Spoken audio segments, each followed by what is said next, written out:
दोस्तों, नेपाल में अब कम्युनिस्ट पार्टी का शासन है। जी हाँ, वही कम्युनिस्ट पार्टी जो चीन से संचालित होती है। वही कम्युनिस्ट पार्टी चीन चाहता था कि भारत में भी सरकार बनाए, लेकिन भारत में वैसा होने नहीं वाला। लेकिन नेपाल एक छोटा सा देश होने की वजह से चीन की मिली भगत और मदद से वहां कम्युनिस्ट पार्टी की सरकार बन गई है। लेकिन अब कम्युनिस्ट पार्टी की सरकार तो बन गई, लेकिन यह अब भारत के लिए काल बन रहा है। और नेपाल में बहुत सारी गलत गतिविधियां चीन ने शुरू कर दी है, जिससे भारत को आने वाले समय में बहुत नुकसान पहुंचने वाला है। लेकिन इन सब के बीच अब भारत ने भी चीन के चेले नेपाल को सबक सिखाने के लिए अब बड़ा इंतजाम कर लिया है। दोस्तों, अब नेपाल को कोई भी मदद नहीं करेगा भारत, जिससे उसको आर्थिक मदद मिले और उन पैसों की हेल्प से ही भारत को प्रताड़ित करे। दोस्तों, ये पूरा विश्व जानता है कि कम्युनिस्ट पार्टी चीन से संचालित होती है, ना कि उस देश की सरकार से। तो आप समझ सकते हैं कि नेपाल भारत के लिए कितना खतरा बना रहा है। और अब भारत को तब तक नेपाल पर विश्वास नहीं करना होगा जब तक वहां पर किसी अन्य पार्टी का शासन ना हो जाए। अब आपको बताते हैं कि भारत ने चीन के चेले को कैसे तगड़ा झटका दिया है और सबक सिखाने की शुरुआत कैसे की है, जिसके बाद अब नेपाल खुद भारत के घुटनों पर गिरेगा। यह सब आपको अब डिटेल में बताते हैं कि नेपाल को कैसे भारत ने तगड़ा झटका दिया है, जिसके बाद अब नेपाल की कम्युनिस्ट पार्टी भारत का बाल भी बांका नहीं कर सकती। उसके बाद आगे आपको यह भी बताएंगे कि पाकिस्तान को भारत ने कैसे झटका दिया है। यूरोपीय संघ ने 100 देशों की ओर से यह प्रस्ताव पेश किया और प्रस्ताव में कोरोना वायरस के खिलाफ WHO की निष्पक्ष, स्वतंत्र और नियमित जांच की मांग की गई है। WHO को स्वास्थ्य आपातकाल घोषित करने में इतनी देरी क्यों हुई? इन सब की अब जांच होगी, यानी कि चीन पर शिकंजा कसने की पूरी तैयारी है। हाल ही में नेपाल चीन की गोद में बैठकर भारत को आंख दिखा रहा था, उस पर भी शिकंजा कसने की तैयारी की जा चुकी है। मलेशिया से अनबन की वजह से भारत ने पाम ऑयल की खरीदारी बंद कर दी थी, लेकिन मलेशिया अपने पाम ऑयल को नेपाल के जरिए भारत में भेज देता था। यानी कि नेपाल कच्चा माल लेता था मलेशिया से और उसे रिफाइन करके भारत में भेज देता था, और भारत ने इसके लिए छुट्टी दे रखी थी। लेकिन भारत ने यह सोचकर छूट दे रखी थी कि आपसी सद्भाव बना रहे, यह जानते हुए भी कि यह तेल इनडायरेक्ट रूप से मलेशिया से नेपाल आता है। लेकिन क्योंकि नेपाल को इससे फायदा हो रहा था, इसलिए भारत ने भी नेपाल को छूट दे रखी थी। लेकिन अब नेपाल की हरकतों को देखते हुए भारत ने शिकंजा कसना शुरू कर दिया है और उसके सारे लाइसेंस को बंद कर दिया है। यानी कि अब नेपाल के रास्ते भी तेल नहीं आएगा और अब इसे नेपाल को होने वाला लाभ भी खत्म हो जाएगा। ऐसे में नेपाल को दोहरी मार पड़ेगी। एक तरफ जहां चीन नेपाल का साथ छोड़ चुका है और यह कह चुका है कि चीन और भारत के बीच का आंतरिक मामला है जो बॉर्डर को लेकर है और उन्हें आपस में ही इसे सुलझाना चाहिए। वहीं दूसरी तरफ आर्थिक रूप से भारत ने नेपाल को दंड देना शुरू कर दिया है।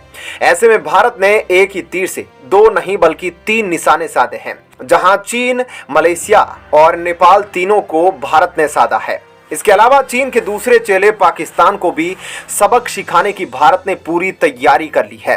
अब पानी के लिए तरसेगा पाकिस्तान, क्योंकि जम्मू कश्मीर में एक पहली योजना लागू की गई है, जिसके तहत अब उज्ज नदी का 90% पानी जम्मू कश्मीर में ही रहेगा। हाल ही में मंजूर की गई इस परियोजना के तहत पाकिस्तान में जाने वाले उज्ज पानी को रोककर जम्मू कश्मीर में ही इस्तेमाल करने का प्रावधान किया गया। यानी कि अब एक बूंद भी पानी पाकिस्तान को पहुंचना मुश्किल होगा। ऐसे में इसके बाद से पाकिस्तान को एक बड़ा झटका लगा है। ऐसे में आपकी इस खबर के बारे में क्या राय है, कमेंट सेक्शन में जरूर बताइएगा। चलिए अब जान लेते हैं एक और बड़ी खबर। दोस्तों, भारत अपने डिफेंस सेक्टर में काफी तेजी से मजबूत होता जा रहा है। वह आए दिन ऐसे हथियार लॉन्च कर रहा है जिसे दुश्मनों के इतना ही नहीं, भारत की अग्नि 6 मिसाइल और K6 मिसाइल के नाम से तो उसके दुश्मन ही कांप जाते हैं, क्योंकि इनकी ताकत ऐसी है कि यह सेकंड्स में दुश्मन के इलाकों को राख में तब्दील कर सकती है।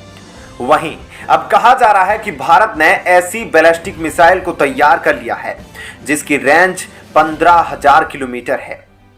हालांकि हम इस बात की पुष्टि नहीं करते। ऐसे में इस बात के सामने आने के बाद भारत के दुश्मन और दोस्त दोनों हैरान रह गए हैं कि क्या सच में भारत ने इतनी लंबी रेंज की मिसाइल को तैयार कर लिया है। क्या भारत इस काबिल हो गया है कि वह अपने देश में बैठे बैठे अमेरिका के किसी भी शहर को तबाह कर सकता है। तो चलिए देखते हैं इस खबर के बारे में विस्तार से। दोस्तों, चीन और पाकिस्तान भारत के ऐसे पड़ोसी देश हैं जिनकी हरकतों को देखते हुए भारत को हमेशा सजग रहने की जरूरत है और इनकी फितरत को देखते हुए भारत ने अपनी सीमा को सुरक्षित रखने के लिए ऐसे ऐसे हथियार और मिसाइलों को तैनात कर रखा है जिनकी ताकत को जानकर चीन और पाकिस्तान को चुप रहना ही मुनासिब समझते हैं, क्योंकि आज भारत के पास हर तरह की मिसाइल मौजूद है। इन मिसाइलों की ताकत, उनकी गति, रेंज और हथियार ढोने की क्षमता से यह पता चलता है कि यह कितनी ताकतवर है।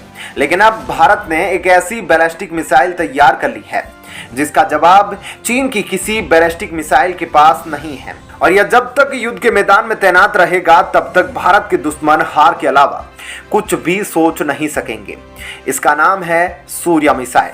सतह से सतह पर मार करने वाली इस मिसाइल को बनाने की चर्चा तो है, लेकिन पुख्ता तौर पर इसकी जानकारी नहीं है। यह कैसी बैलिस्टिक मिसाइल है जो एक द्वीप से दूसरे द्वीप पर वार करने में सक्षम होगी, यानी कि इसकी रेंज कितनी होगी, भारत में बैठकर अमेरिका के शहर को निशाना बना सकेंगी। इसकी गति 33,100 किलोमीटर प्रति घंटा की होगी, इसलिए यह दुनिया की सबसे खतरनाक मिसाइलों में से एक मानी जा रही है। दोस्तों, फिलहाल इस बात का अंदेशा लगाया जा रहा है कि भारत में सूर्य मिसाइल को तैयार कर लिया गया है, क्योंकि सन 1998 से यह बातें सामने आ रही है कि भारत एक इंटरकॉन्टिनेंटल बैलिस्टिक मिसाइल तैयार कर रहा है। लेकिन सूत्रों का कहना है कि फिलहाल भारत अपनी यह मिसाइल दुनिया के सामने नहीं लाएगा, क्योंकि अभी इसकी जरूरत नहीं है।